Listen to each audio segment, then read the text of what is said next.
This is Chapter 5, and it's my first job after getting out of the Army in 1957 and working in Fort Monmouth, New Jersey for almost 10 years. So I got out of the Army with an honorable discharge, even though some people think that the court-martial and sentence to Leavenworth for 4 years hard labor ruined my life. I didn't. I won on the appeal, as I explained, and now I'm out of the Army. But I did get 2 years of experience on my resume because I worked with a bunch of civilians, thousands of civilians, for 2 years and 5 days. 5 days was AWOL. That's the only thing they convicted me on, so I had to stay those 5 days.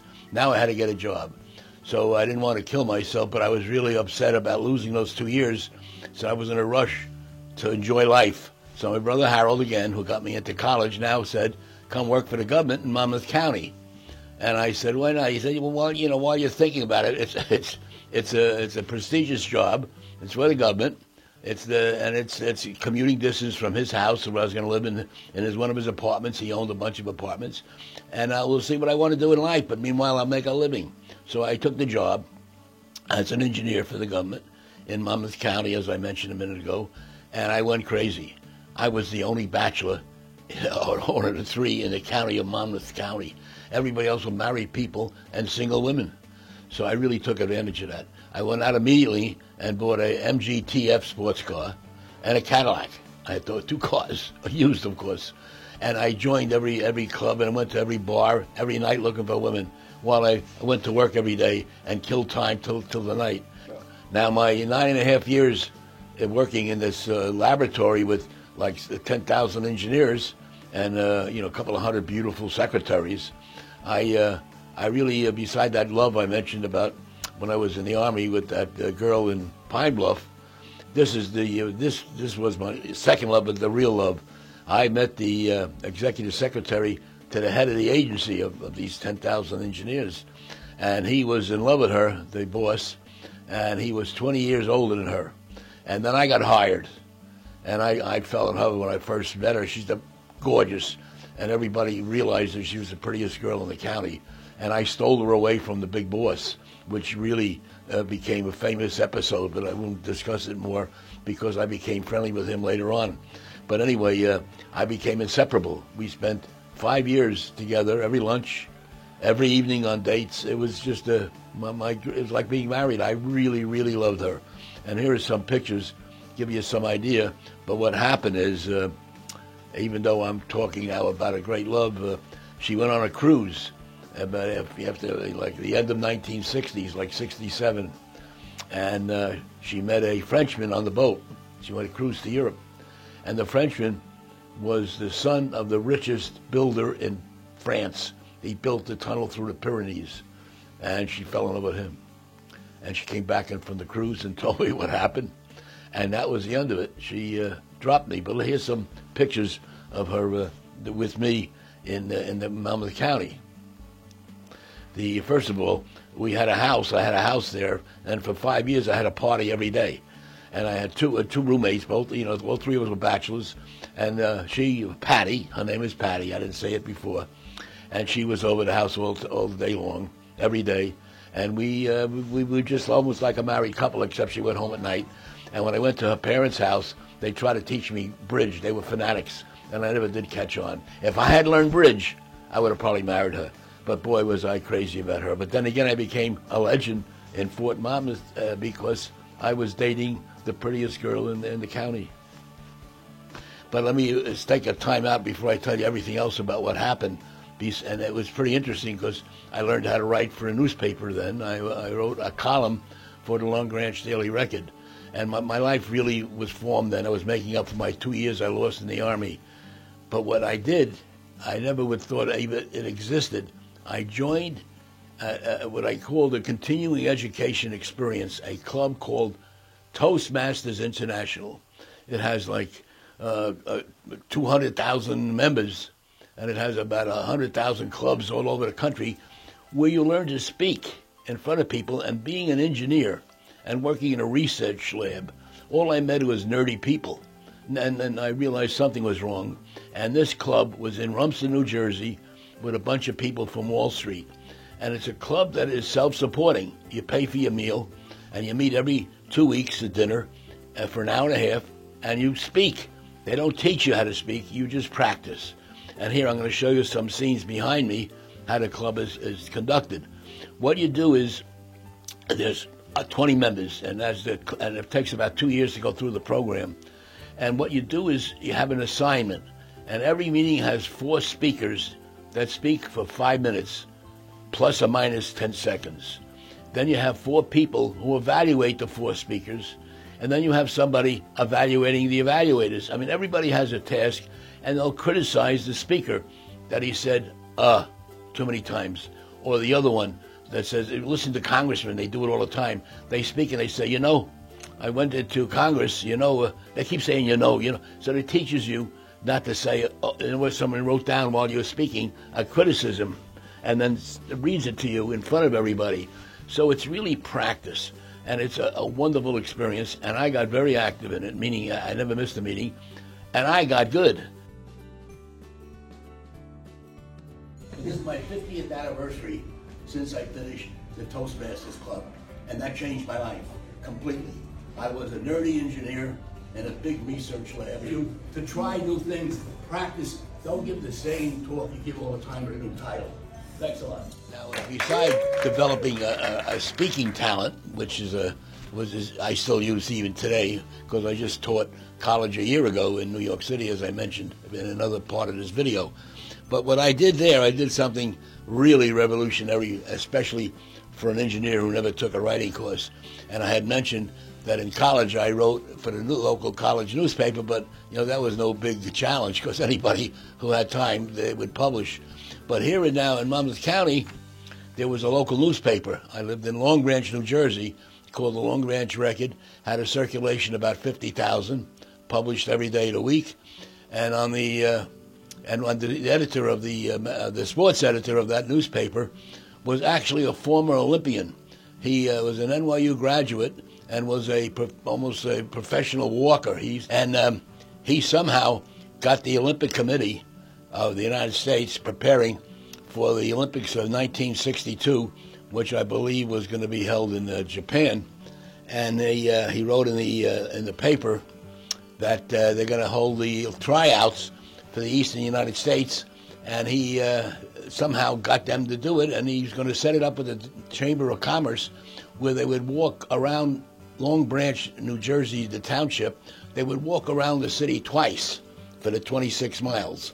And everybody, all the volunteers, would direct the walkers when to turn in what streets, for the 2 and a 3 hour walk race. And I read the article, and I called him up, and he said, or actually went to visit his office, and I said, hey, what is a walk race? I didn't know what it was. And he showed me quickly the way you do it, and what you're going to see in the tape behind me in a minute. And it's, if you win or you come in the top 10, you go to Japan or you go to another elimination, but you got to be in the top 10 of the 500 people who are entering the race. You don't get thousands because no one knows what the heck walking is. So I said, well, I want to enter it, and now because I lived locally, and I had the whole single crowd because I was at the bars all night, and I wanted to do something. He said, well, you got to get a sponsor. So I said, I got a sponsor, which is my brother and my sister-in-law Hilda. They owned the squash club in Seabright, so we wrote on a T-shirt, Seabright Squash Club. That's my sponsor. He said, fine, you can do that. So I said, how do I enter it? He said, you got to join the American Amateur Union.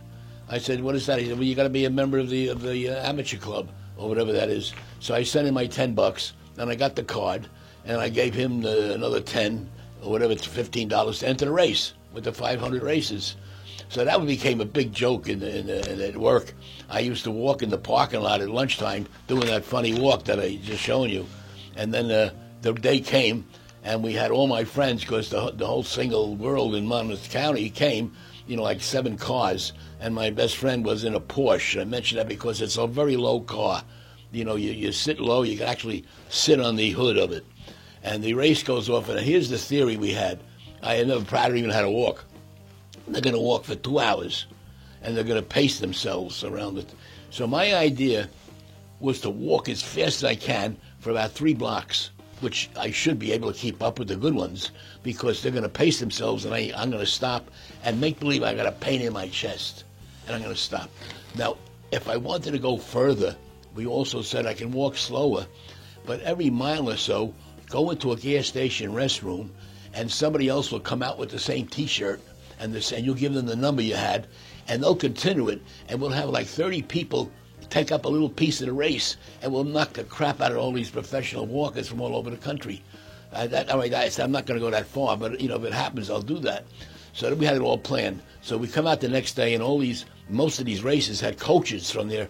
From West Point had 10 guys. Some of the colleges had 20 guys, and some women, but not many. Mostly all men, and they're all rubbing them down and getting them in. And we brought pitchers of beer and Bloody Marys, and we're drinking up a storm while they're all looking at us, and we're singing songs. And the race goes off at 9 o'clock, and I go about 20 feet, and I can't see anybody. They're so far ahead of me. So my whole crowd is drunk and singing, come on, Charlie. I said I had it. So now within 3 minutes, I'm 2 blocks behind everybody. So I quit. And I sit down on the top hood of the Porsche, and they're still drinking beer and everything with my numbers, and I'm actually an applicant to go to Japan. I'm an Olympic racer in a legal sense. So as the car starts to roll, because my friend didn't put the brake on, he rolled about 5 feet, and a referee comes out of the bushes, one of the Olympic referees, and he tells me I'm cheating because I'm riding on a car in the middle of an Olympic tryout race. I said, for God's sakes, I'm 5-10 minutes behind everybody already in 2 minutes. He said, it's un-American. You're not only disqualified, you're disbanded from racing again in the walk races sponsored by our organization. I said, screw you. I wouldn't race in your dirty club anyway, and we all laughed over it, So the next day, the list comes out. I still got the list somewhere. I can't find the list actually. And it comes out in the paper, and I'm on not only last, the Seabright Squash Club, Charlie Schnabel, I'm disqualified. It's an insult. So I go see the sports editor. I forgot his name, but a very nice guy. Elliot Denman, that was it. And I said, I went in to see him, and he published the list of all the 500 races. He said, and then I told him the story, that I was going to come in and do the thing with the people in the bathroom, I was going to cheat. He said, that's a funny story. He said, why don't you write for the newspaper some sport event every week, once a week, and I'll give you $8. So I said, okay. So I start writing for the paper, and every week I would do something that had sports into it, as a joke. I would enter, not only a sport, but a club. I would enter a bridge tournament. I don't even know how to play bridge, and I made fun of all the bridge players. But every week I had something funny, and it got really popular. That the publisher, who's a millionaire from New York, Obermeyer, who writes textbooks, and his family bought the newspaper just for a hobby for him. He calls me in. He said, you're getting really popular. I want you to write on the editorial page. And I gave up my Seabright Walker finds frustration. That was the first article I wrote. And then he put me on a Thursday on the editorial page, and he got rid of the syndicated writer. He used to pay like $45 who's on 500 newspapers. I forget his name. Then he said, we'll put you there instead. And he, keep the $8, the same rate. So it was called The Local Scene. And I wrote for 2 years every Thursday.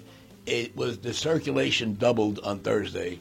I got hundreds of letters. I wrote about my life in Monmouth County and all the parties I go to and all the single life. And I got letters and letters and letters of mothers that want me, without telling their daughter, invited to a party. But I made the whole thing up. It was all crap. But I got these pathetic letters from mothers that didn't want their daughters to go to New York and come here and get into the single life. Anyway, so that started. Then one issue, I went to a nudist camp. I remember Long Branch, a little newspaper, Mays Landing, New Jersey. And to go to a nudist camp, you have to be coupled. You can't have a voyeur, a man. So I took my secretary, who had the greatest body in the world, and we were kind of sleeping together anyways, so I wasn't embarrassed to go. But she's a very shy girl, very pretty, great body, and very shy, and that's why it's important. So we go down to Mays Landing. I had called up and told them I'm coming. That's when they told me you got to come as a couple. And we pull into the parking lot in my MG TF, which is really a low-seated car, and there's nobody there. I mean, it's on a river near Atlantic City, Mays Landing. And all of a sudden, a man comes out completely naked and walks over to my car to say, "What can I do for you?" He said, I told him, he said, "Well, it's $10 a couple, but one of you have to be nude. You both don't have to be nude. The only thing is, my car is very low, and when he stood next to me, his crotch was in my face. But I kept my cool and gave him the money, and we went in. He said, "You got to go into the undressing room." I remember the thought, not a dressing room, the undressing room. So she kept her bathing suit on, and I'm naked, and she carried my wallet inside the bathing suit. And they said, "Just walk around." So we walked about 50 feet to the beach. The beach, it's on the river, but it's like, sandy beach where they go swimming in the river. And everybody is naked, completely naked. And she went into shock. My secretary, my beautiful body secretary, she couldn't look at anybody. Her head kept going higher and higher, so she couldn't look down at the bodies, and she could hardly talk. She went into a coma. I had to do all the talking. And we lasted there about an hour. But no, everybody's very friendly. But we also noticed that the boats go up and down the river, these little sports fishing boats with little engines. And everybody in the boat would have engine trouble in front of the nudist camp, and they would try to fix the boat, looking with binoculars at us. And I realized they're crazy, and I'm not as they were more crazy than I was. They were like, "Why not go in and do what I did?" Anyway, I got that done, and I walked to the car with my completely dumb secretary. When I say dumb, I mean she's deaf and dumb. She couldn't talk. And we passed a volleyball game. It had 7 men on one side and 7 women on the other. So they invited me because they knew we were new. They wanted to get us active. So I went on the women's side, and she went on the men's side. So I had a whole team of women, and she had a whole team of men. And only thing I remember, of all the sports I've done, I mean, I've done every sport, as you're going to find out in all these videos. I never had an event like that. I completely became uncoordinated. When I was near the net and the ball came over my head, and I would turn around to hit the ball from my teammates, everything, not only was the ball bouncing, but their boobs were bouncing, and I kept getting hit in the head. I just couldn't coordinate. I was in a trance.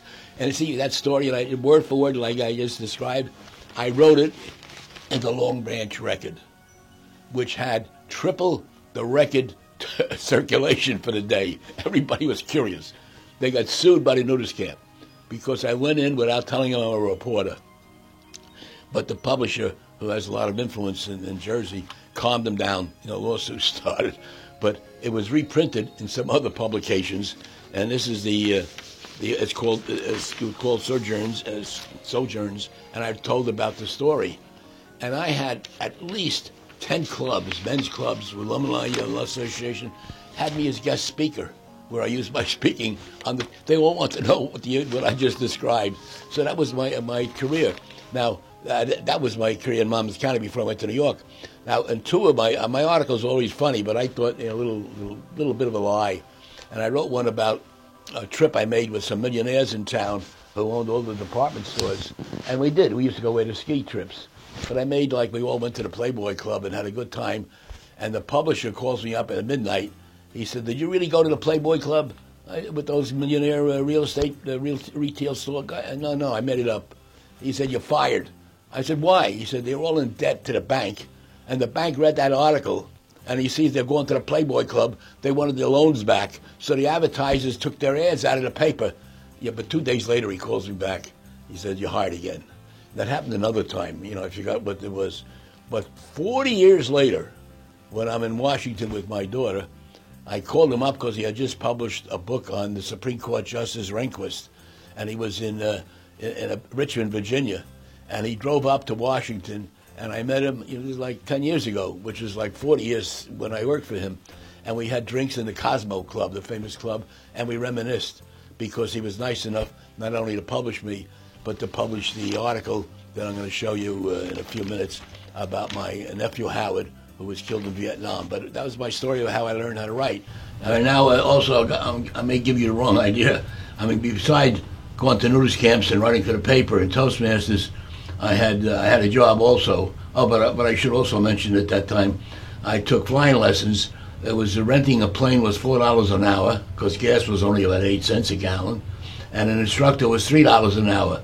So the $7 an hour, I got my pilot's license for about maybe $800, and I got a pilot's license. Today it's about $12,000. But anyway, the point is, with all this fun and games, I had a job. I worked at Fort Monmouth. I had a pretty important job. I was head of a lab of surveillance, and the Vietnam War is just talking. I was not yet really fully blown, but I had a big budget, and I had a couple of 100 research people under me, all engineers. And one of my tasks was to spend the money. I mean, it sounds crazy, but I'm civil service, and you still see it today, how much they spend on, the story about buying $5,000 toilet seats is true. They used to come into my office, some of the supervisors, in June, always in June, and say that they went over the budget and they have to get rid of maybe $100 million in just my lab alone. And I was, in fact, told to spend the money before June 30th, or you wouldn't get more. And so I called up a classmate of mine who was just starting a business, and he came in and we figured out some research project, and I gave him $1 million contract to write a report on cryogenic study, and I saved his company with it. But everybody in my office is doing the same thing. So meaning that salesmen would hound us constantly to find out where the money was and what they can do some research on. In other words, I didn't buy airplanes. I bought a study on a new communication system that didn't exist, and they would do research for $1 million or $2 million. So salesmen had took us out to lunch every day because they wanted to learn what's going on, and they would get paid just to go to lunch. Because a lot of people like myself, I didn't have any time to talk to them at work, but I would talk to them at lunch if they paid for the lunch. And two of my roommates actually quit, like a lot of other people, and became salesmen in the area to sell to people that they worked with. And that's the salesman job at Fort Monmouth at that time. And it was really a great time too. Now that the secretary I told you I took to the nudist camp, she was very loyal. I mean, really. In fact, she used to listen to my phone calls if I was talking to another girl. I mean, she became a stalker eventually, but I needed her because I would go to lunch every day, every single day. And the reason is all the salesmen had to write down a customer went to lunch. That's their job. And if they couldn't find a bona fide person, they knew you could call Charlie at 11:30 and I'd go. And they put it on their budget. Now, they and I couldn't drink that much every day.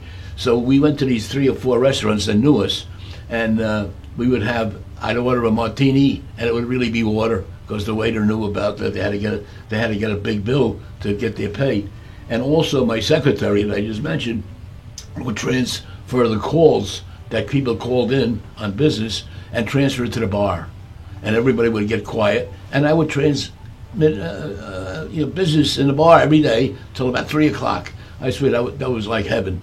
Now the only thing is, people were doing the same thing I was doing, so getting promoted was a little difficult because there were so many people in this big lab, all bright and all going out to lunch like I was. But then fate interceded. I was a pretty middle-ranking engineer, a lab of my own, but it was middle-ranking, I would say. That was the year when John F. Kennedy was president, and he some controversial choices. He picked his brother Robert Kennedy to be Attorney General. Nepotism. Now, the Attorney General looks for corruption in government agencies, and they focused on my Fort Monmouth. And one of my very good friends who had quit worked with me and became a salesman. He made a deal with all the executives above me, 5 of them above me, and he made a deal that was not nice. It was bribery. And what happened is, the owner of the company in California that was going to sell a $100 million contract confessed what he was going to do to the FBI. So, but my friend, who was the salesman, was really set up. So he didn't know that the president was snitching on him. So he set up a dinner at the local restaurant with the big executives I just mentioned above me. And the president flew in from California, and they had dinner. And the waiters serving them, and the other tables had people. And about halfway through the meal, the president of the company, with my salesman friend there and then the 4 executives or 5, the president handed envelopes to all 5 of them. And when they grabbed it and opened it up, every waiter, every bartender, every bellhop, everybody, a busboy, everybody in the tables around me were all FBI agents. It was the biggest scandal in a government agency in 100 years. I mean, all the papers. And the men, by the way, all 5 of them had to get lawyers, of course, and 4 of them went to jail. And the other one had some kind of cancer, and he just got lost. His whole career was over. But that meant the 5 people ahead of me are gone. I advanced so goddamn fast in that next year. It was like a miracle, but I never took big bribes. I said big, with parentheses. But my career really blossomed there. But it was still civil service, and it was still something that I wasn't really comfortable with. In fact, just the last story, that when you drink as much as I did at lunch before I learned to drink the water, my supervisor once came over to me and said, "Charlie, in the afternoon, when you come in, it's a little embarrassing." I said, "What do you mean?" He said, "I want advice. Don't drink martini gins anymore. Drink vodka gins." I said, "Why?" "Because with gin, I can smell it, and I know you're drunk and not stupid in the afternoon." That's my last story about my rising career in working for the government. Let me talk about all the articles I published, and I had a couple of textbooks published, and I'm still working at my age, in middle 80s. I'm having 3 more textbooks published within a couple of months. I worked on them for 5 years. Anyway, beside that, I want to talk about the most significant, the most outstanding article I ever had published. And it was in around 1991. And it was on the editorial page, not letters to the editors. I got paid for a half-page article I wrote on the ed-up page, they call it, in the New York Times. And it was about I'm in the bottom half. So I wrote an article describing an organization I started. And the organization is called, well, first of all, the article is called Cheers for the Lower Half. And it's an article about the National Association of the Lower Half. That we, at the bottom half of the class in America, high school and colleges, particularly colleges, are not recognized, even though we're half the population. They always talk about the top guy with the valedictorian. They don't talk about half the population.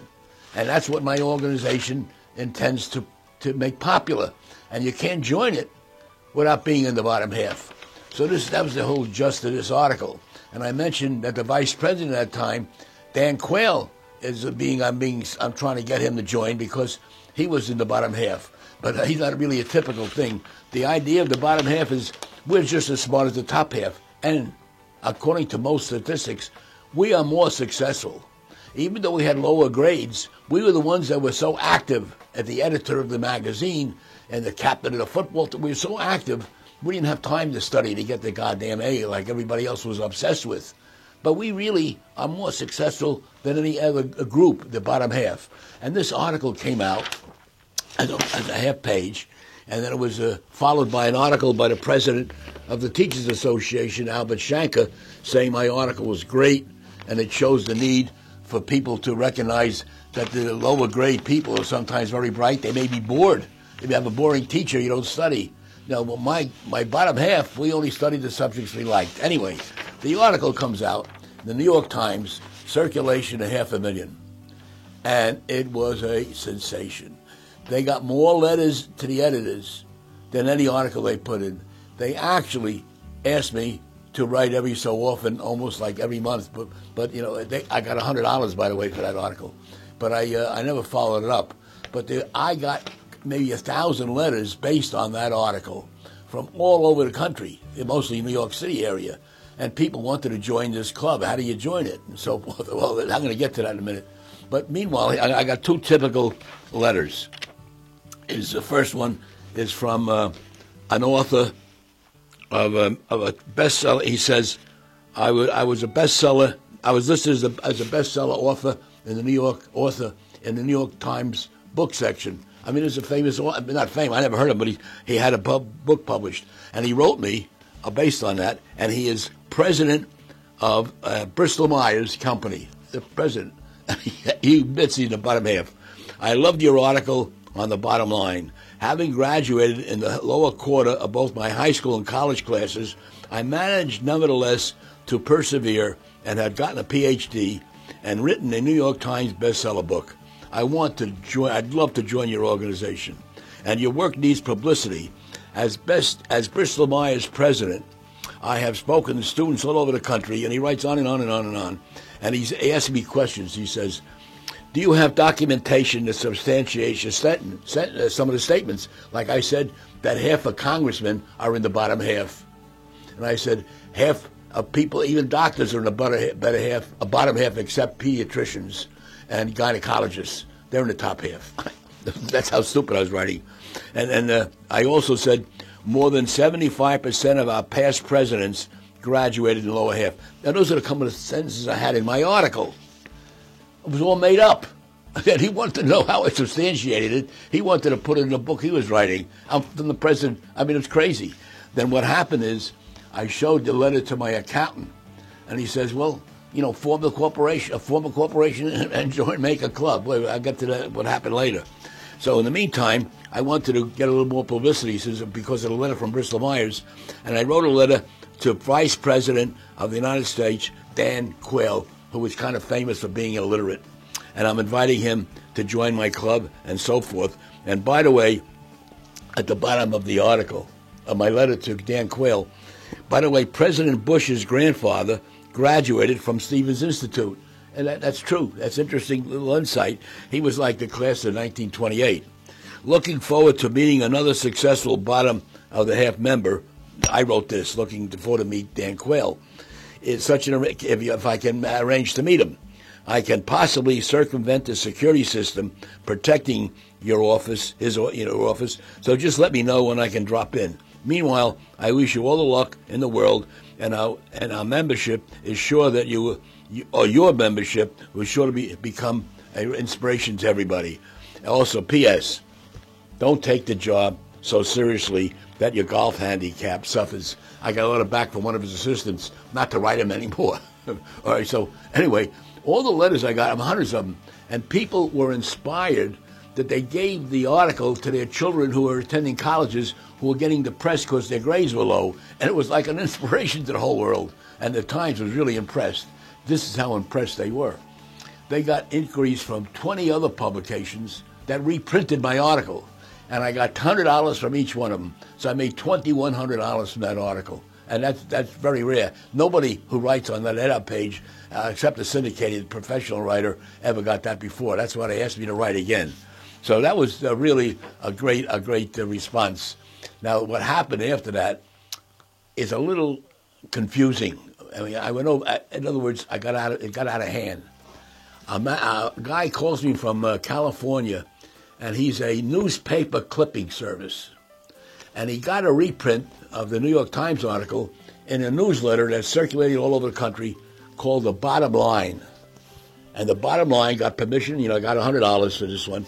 They got permission from the Times magazine, the Times article, to publish my article verbatim in The Bottom Line that has a circulation of like 300,000 or 400,000 people who pay for the newsletter. So I said, why are you calling me? What's a clipping service mean?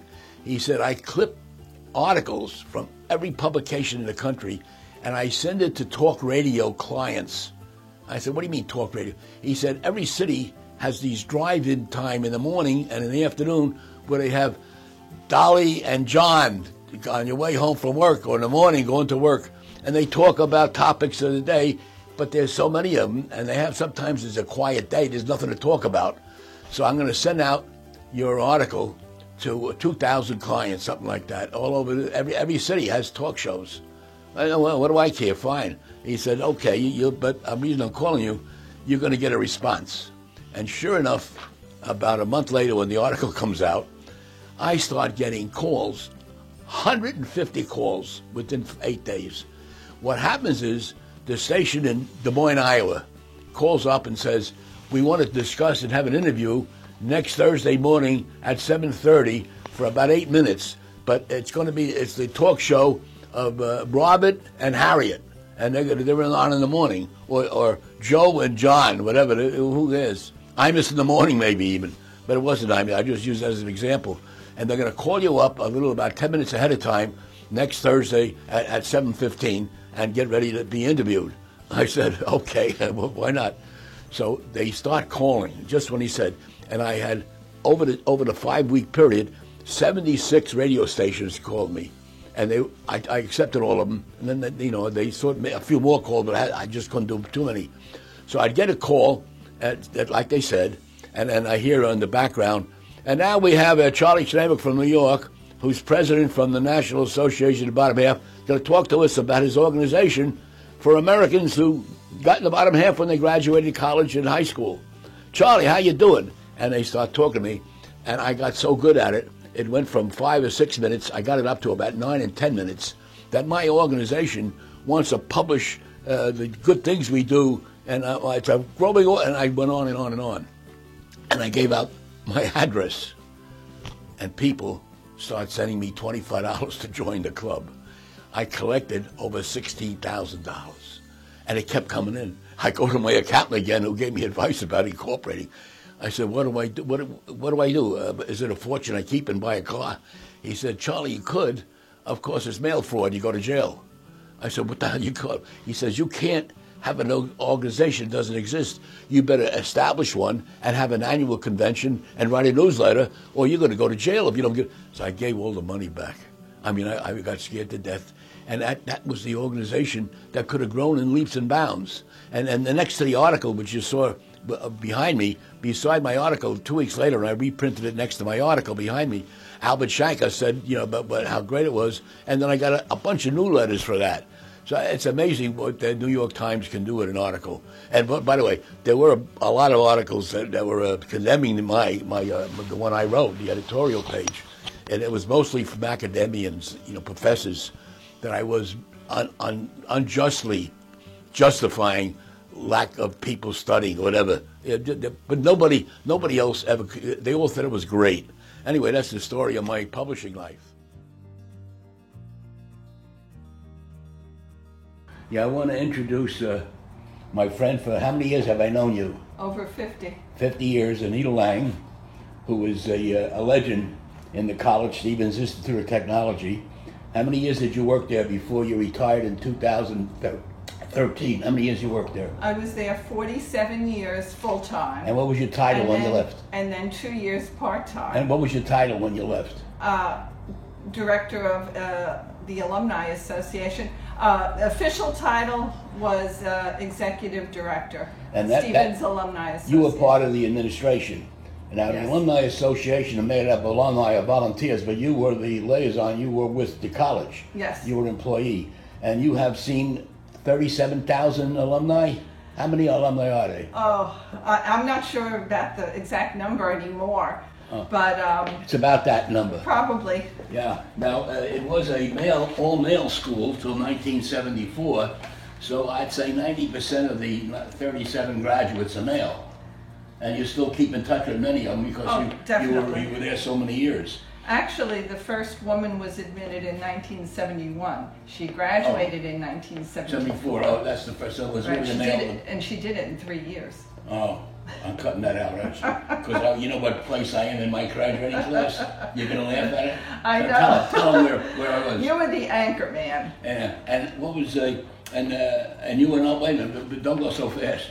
You were on the Ecuadorian trip with us. Yes. Was that an adventure? Was that a great adventure? Definitely. I still talk about that trip. It's wonderful. And the Ecuadorian trip is in my video that you'll notice. Now, what is my reputation at Stevens? I mean, I'm one of the...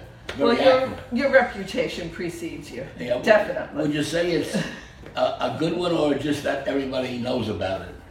I think everyone knows about it, and you have many good qualities. What good qualities? Let's not get specific. But wait a minute, part of it is because you published all my articles and you published my class logs, which were sometimes outlandish. You published my nudist colony, which everybody was upset about. Still talking about that article. It was wonderful. Oh, it was. So you did about 10 articles, and 45 years I wrote the class. I'm the class secretary. And then you have, how many presidents did you serve under? College presidents. I started with Jess Davis, Ken Rogers, Hal Ravichet. What do you think of Hal Ravichet? Farvarden. What do you think? Actually, there were 5 presidents, I think. What did you think of Hal Ravichet?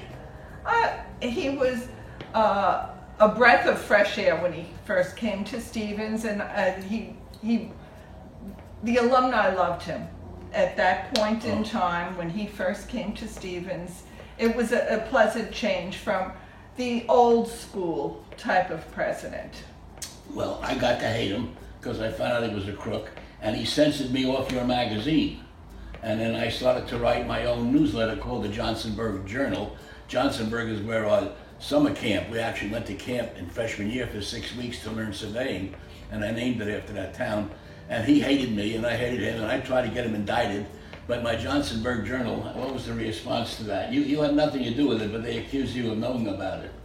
I only knew about it whenever it was published and it came out. You had nothing to do I with it? had nothing to do Yeah, with but it. your best friend, Tom Benty, helped on it, so you got by association. Maybe guilt, Yeah. but no, I don't even know that if Tom was involved. If he was, it was kept very Well, quiet. didn't Ravichet, the president, when I wrote about him in every issue for about 10 years, wasn't he come down, didn't one of his henchmen accuse you of participating in it? You once told me they came in ranting about my last issue. They ranted about it, but they ranted to me as though I had some control over what you were Well, you putting created in. me. You have Yes, your right. fault. Now here's the big question. And at 30,000, over 30,000 alumni, 30,000 of the 37 were male, and you saw them grow up, and you were stunning, and you were really the most you. feminist. I mean, did you ever have any romantic association with the 30,000 alumni male? And you were young. You were 18 when you started working I dated many of here. them. You did. You never told me that. You did. Oh, sure. The ones who were my age, and Yeah. I started when I was 18 years old. Yeah, but you think I didn't go out with some of those Well, fellas? that's what I'm wondering. Because as you got older, they got older also. So there was always a Right, good so then I crowd. moved on. But you never had like engagement. You never got really serious. No, but there were some that I cared a great deal about. Tell the truth. How many alumni did you have sex with? I will not dignify that with an answer. No one's going to see this with my family. Yeah, right.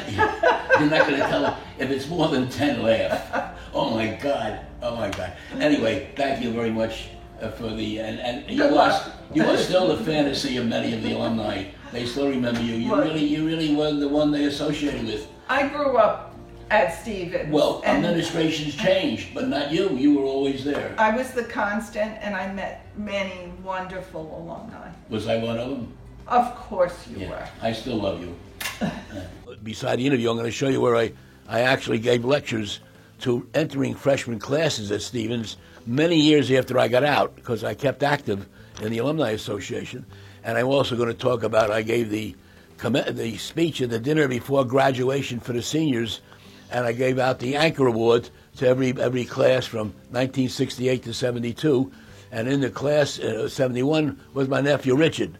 He wasn't last man in the class, but he was there to hear my speech. But anyway, let me give you some little more insight into the college. Don't flunk out. All I keep talking about is C average. Don't flunk out. Get that C and get through school. Rule number 2. All right, now I really remained very, very active in the Alumni Association of Stevens. I wrote every month or every 4 times a year in the Alumni Magazine, my column of a log of my class, and I had about 10 articles published in that magazine. And one of them was the reprint of my nudist camp visit that I put in a newspaper, Long Branch Record, which I discuss in a few minutes. But the point of that I'm showing you on the back of me, that's me lecturing at the college in 1968 or 69. They had me come back and talk to the freshman class for about 3 years, 69, 70, 71, something like that. And that was orientation week, where the kids come in for a week and they get frightened by the professors that tell them how hard the school is, and they wanted to relax the kids, so they had me come in and calm them down. And what I would do is, the sound wasn't that good, so I'm going to just tell you a couple of things I tell them, that they should calm down and don't listen to everything the professors just told you about the grades. The professors are forced by pressure to give you A's and B's and A's anyway, because they can't afford to have you flunk out or nobody will come to Stevens. So don't study too hard. It doesn't really matter. Also, go to all the parties you can. And I know that in Jersey or most states, you can't drink under 21. But here's the list. I have a list here. The bar in 18th and Bloomfield will serve you, Harry's Bar. The Bloomfield bar next door to it also will serve you. The Clamborth House on Newark Street will serve you. And I have a whole list that you come up to me at the end of the speech, I'll tell you about 10 bars that will serve you. But I don't want you to pass it around to the faculty. Also, I also tell them that most important thing is make friends and join every club you can. Learn how to write by writing for the newspaper. They'll accept you because there's nobody professional writers in this class. You're all taking business courses or engineering courses. Also, most important, join a fraternity if you can, or if you don't, make sure you make a lot of friends. Because you're networking, the people you meet, which I really did with my class, they had done more for my career than anybody I ever met in my life. They help each other out. So networking is important. So just a review, so you're all nervous entering Stevens. Don't kill yourself studying. You're going to pass. They have to have you pass because they list in U.S. News and World Report that 20% flunk out. Nobody's going to come here. So it's list 95% pass. Also join every activity and go to every party you can and meet as many people as you can. And don't pay attention to the professors. Yeah, now, during those same years that I did that orientation that you just saw, I was also asked by the seniors, the graduating class, to speak at their dinner. The dinner was paid for by the college, and it was the night before their graduation ceremony, where they gave out all the awards for the highest in math, the highest in the chemistry. They gave out, the award took about 2 seconds. They handed it out, but just to make a little humor in the meeting, and because I was legitimate and an inspiration, they asked me to give out the Anchor Award and to show that I'm an Anchor Award and I'm a successful businessman by 1970. So I don't know exactly who the name of the recipient is till the day of the dinner, because it's so close that they have to figure out by a percentage point who's the actual last man. And what I give out is I give a speech 20 minutes compared to the 10 seconds for the math awards. 20 minutes, and I talk about, your whole life's ahead of you, and just getting out of Stevens is enough. You don't care. No one cares what class standing you are once you get your first job. Also, I gave out a half a bottle of scotch, because being the last man in the class, I drank half of it before I came here. Then I gave out a trophy that I picked up from a bowling alley trophy shop, and I had the winner upside down. And I gave about 5 funny things, and it was really funny for the seniors, and it was about a 20-minute speech, and it really was popular. And I did it for 2 years. Then finally, the faculty protested to the president that I'm over-glamorizing underachievement. I mean, they're a bunch of assholes. So they never would invite me again. So because of that, I quit doing the orientation. But some people I've met 45 years after that event of both the orientation and the senior dinner still remember those speeches. I also believe strongly, no matter how old you are, how many degrees you have, you got to keep getting educated. And there are a lot of general education courses. I mentioned in detail later on that Toastmasters taught me how to speak. I wrote for a newspaper, taught me how to write, and I kept getting more and more education, and I got my professional engineer license, which means you have to be a college graduate and I think 5 years of experience, and then you have to take a very 2-day test, and only about half people pass that test, and I passed with a minimum grade of 70, just like I got out of college and last man in the class. Then I took a very hard test, harder than the PE test. I became a licensed electrician in New York City. And there's only 1,400 people with that license. You can't call yourself an electrician in New York or put the name on a truck without that license. And I had to go to class 2 nights a week, 3 hours each night, and I had to pay $4,000, and I took the test. And I know nothing about electricity, but the people in the class were all 20, 25 years younger than me. But they're all electricians with the tattoos. I'm the only college graduate in the room.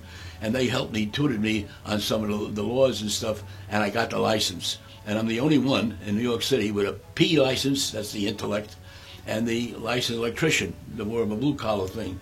And what I did with both licenses, I still use them.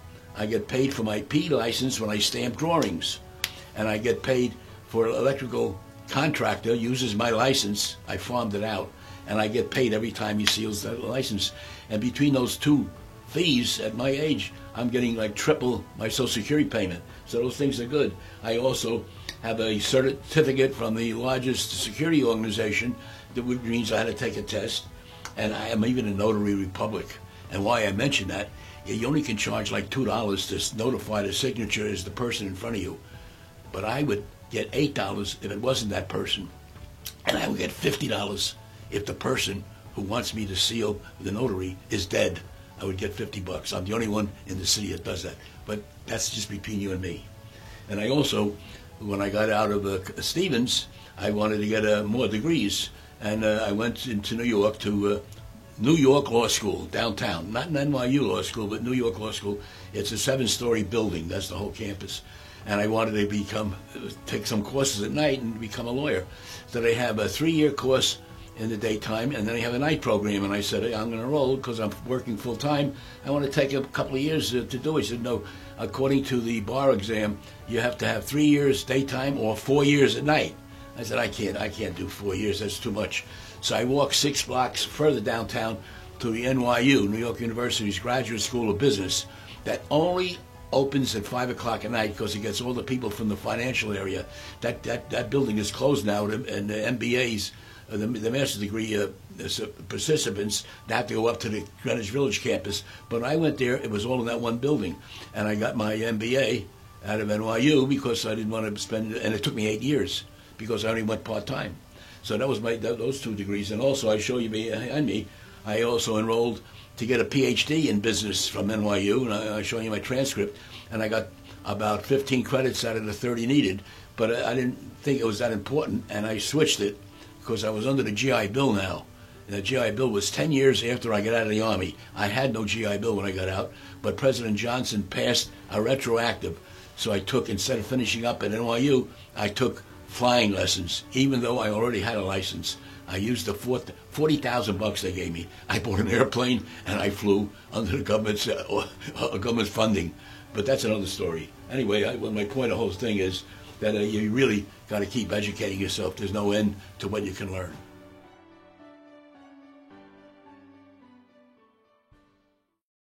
It was August 1967 when it was really the beginning of the war, and everybody was gung-ho with the Vietnam War. Everybody thought President Nixon was doing great things, but I really was against it. There was not many people were against it, but I was. Harold and Hilda, his parents, that's my brother and sister-in-law, they seemed to encourage it, and I was against it. Anyway, I'm really telling this story because this whole film is about how America was so great to the Schneebel clan. You know, we had all these great things happen to us, and we have 55, 60 people living that came out of my grandparents' marriage. But in every family, there's always some sadness about being obligated to living in a free country like America. In 1968, my nephew Howard was over there for about a year in the evacuation corps. He was coming back for a 2-week rehabilitation, R&H, rehabilitation and something vacation. And he was going to fly to Hawaii, and Hilda and Harold were going to fly to Hawaii on a Wednesday in the middle of the week. And the day is important. They were going to meet at Hawaii on his vacation. So it was Sunday morning of the Wednesday that they were going to fly, and I drove back to Jersey. I had quit about 3 months before for breakfast, which I did almost every weekend because I had lived in Seabright in their house, and Howard was almost like my kid brother.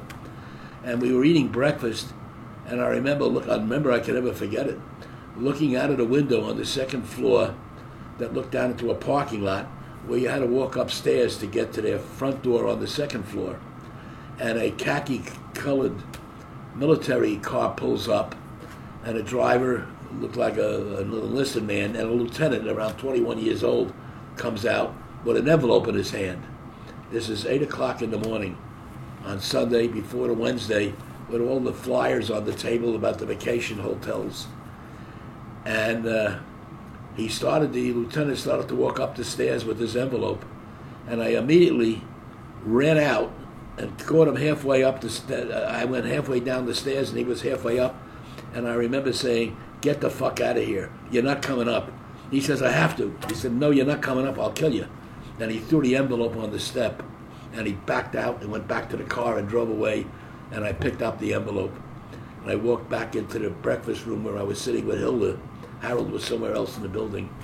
And then we opened up the notice where they informed us that Howard had died the day before in action. The last day before he was going to pack and meet us in Hawaii. And that was the worst, saddest day of my life. And the only really shocking, bad thing that ever happened to the Schnabel clan. But it's something I can never forget. And he was such a wonderful boy. He would be around 75 years old today. And he was really the perfect boy. And I only threw that in to show that in life, you have to take everything, the good and the bad. And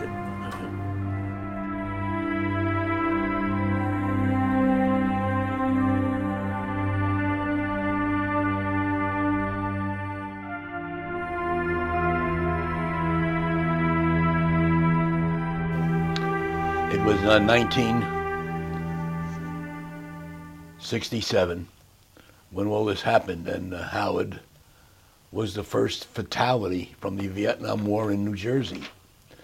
And it was the biggest military funeral ever in the county of Monmouth County in New Jersey.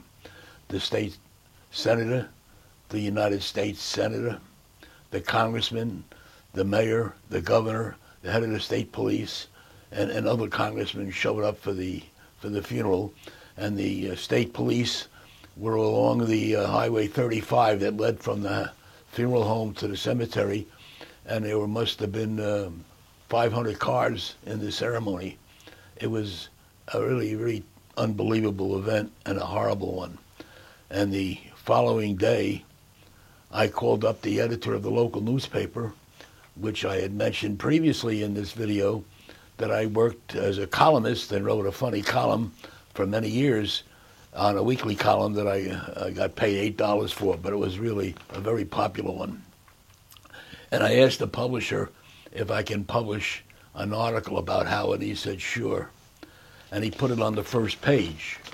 And it was an article, said, Uncle Penn's last tribute to fallen Vietnam hero. I'm not going to read the whole article, just a little bit of it. And it's... They buried Lieutenant Howard Schnabel on Sunday. It was raining while his friends and family watched his casket lowered. Howie would have been enjoyed the rainy weather, so it was fitting that it would rain on that day. Besides, the sun wouldn't dare have shined while they buried our Howard. Viet Cong shot him down many times previously to that event when the fatal crash. And on August 3rd, when it happened, with 8 wounded on board, remember he worked in the medical evacuation. He didn't shoot a gun. He flew in to take people out of battle. And he was shot down in flames. He landed deliberately on his side of the plane to actually tip the helicopter over, so everyone else on the plane survived. And the ending of the article, which is much longer than what I'm talking about, the very ending is, he's gone now, and I guess in time people will forget him. And everybody but his brother Alan and his wife Buddy and me are probably the only ones alive to still remember him vividly. I guess in time people, like I said, will forget him, and we'll all grow older, but he will always be 23 years old. His 24th birthday is next Tuesday. It would make you wonder what he would have accomplished if he lived another 23 years. I cry every time I think of it. There is probably a great principle involved in the battle for Vietnam. And I wrote this article in 1967. And here's the last paragraph that became a big controversy. The war is supposed to make the world a little better, but I doubt it.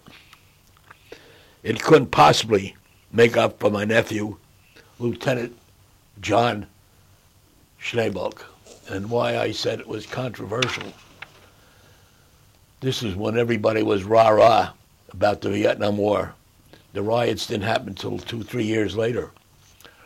And everybody who advertised in the Long Branch Record that was the newspaper that published the article, removed their ads, and I got threatening letters that I'm a dirty communist and I'm a traitor, and it was really very nasty letters. But 2 years later, those same people put their ads back in the paper, and everybody who wrote me nasty letters sent me letters apologizing. Everything changed, and I still think of him every day. And that's the saddest day of my life, is the day they drove up with that announcement of his death the day before. After my article appeared on the front page, the publisher, Herman Obermeyer, a very nice guy who published my column for about 5 years in the early 60s, and was nice enough to put this on the first page, but he didn't know all the criticism he was going to get, and all his major advertisers removed their ad because in 1967 everybody was gung-ho Vietnam. And then he wrote me a letter after that happened, and even though he suffered a big financial loss, I was touched and flattered that you wanted me to publish the point and moving memoir you wrote of your nephew, Howard. It is, of course, a pleasure for me to send the contribution you suggested to Alfred University. If you think of writing a column again, I hope you will get in touch with me. All the best, Herman Obermeyer, and written in 1967. 50 years later, my daughter arranged, who lived in Silver Springs, Maryland, when she was a lawyer in Washington, and she arranged for him to come up. He was publisher of the Fairfax, Virginia Journal, and he came up and met us in the Fancy Lotus Club in Washington, D.C., where all the congressmen belong, and he bought us drinks with me and Andra, and he said he vividly remembers the situation, and he still says he was proud to do it. And it's true that 2 years later, all the ads came back because by 1970, everybody had turned against the Vietnam War. And then the next thing I want to show you is the official record issued by the military. And it's I'm not going to read the whole thing, but it said the aircraft was climbing in the windward side of a mountain. As the crest of the mountain was reached, a loud noise was heard with the loss of power. An attempt was made for landing in a rice paddy. As pitch was pulled, rotor RPM was lost, the tail struck a dike, the ship nosed over and struck on the left front. That's where Howard was sitting, the pilot in charge, and it was burnt. Power loss was caused by the failure in the combustion chamber and the turbine wheel. And the last paragraph is written by, my name is Frank Hubbs, is the last paragraph, and he was the medic on the mission, and he went on to explain what happened. He believes that Howard deliberately landed on his side so everybody that he evacuated would be saved. And that man, the ballad Frank Hibbs, every so often contacts my nephew Alan, that's Howard's brother, and he remembers fondly, and he and two others who were on that ship have petitioned to have the Howard considered for the Medal of Honor. They petitioned their senator. And after everything was over, Howard was awarded the following medals: the Distinguished Flying Star, the Bronze Star, the Air Medal, the National Defense Medal, and the Vietnam Campaign Medal. And that was the life of my last day of my great nephew, Howard John Schneebuck. I still love him.